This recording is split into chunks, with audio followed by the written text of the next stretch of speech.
much for coming, and you see how warm it is today. I want to thank Long Island Rising and the North Country Peace Group and Building Bridges in Brookhaven for inviting me today. I want to share with you, in 1956, Rosa Parks said, "There is just so much hurt, disappointment, and oppression that one can take. The line between reason and madness grow thinner." I suggest to you, in 2018, that line is almost gone. And it is up to us to do something about it. My concern is that all of the divisive rhetoric goes on. And while all people are shouting at each other, there are policies that have protected all of us that are under attack.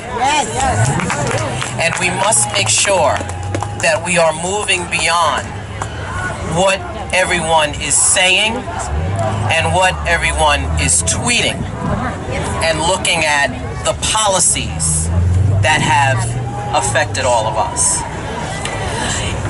At the NAACP in Long Island, we will be working on economic development initiatives, environment, justice for all. The governor shared with us just at the State of Address that 70% of the people that are incarcerated today have never had their day in court. 70%. That's a problem, because while we understand that some people that are guilty are incarcerated, we also understand that some of those individuals are not guilty, and they need to have their day in court. So while I applaud all of us for being here today, and I applaud all of the marches and the organization, it's time for us to take that one step further. We have to take the organizations and the small groups that have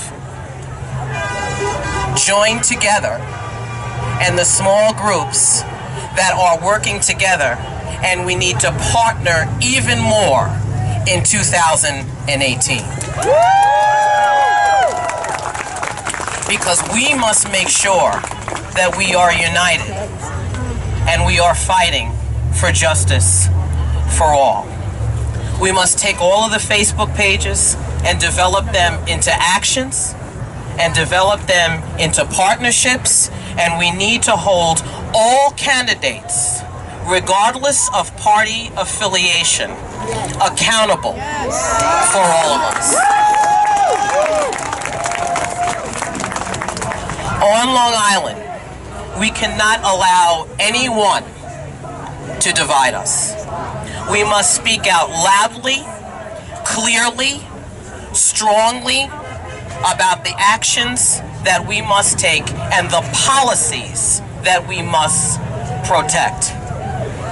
Tomorrow is even more important than today, because tomorrow we need to all make sure that we get to work together and put actions together and timelines together so that we can ensure that there is justice for all.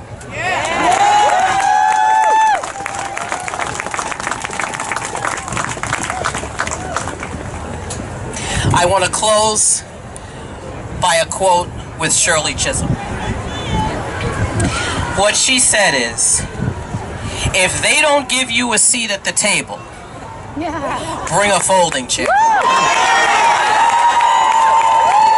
what I would suggest, that there are women in Port Jefferson and in New York City and in Washington, D.C., that there are folding chairs all over the country. Thank you very much.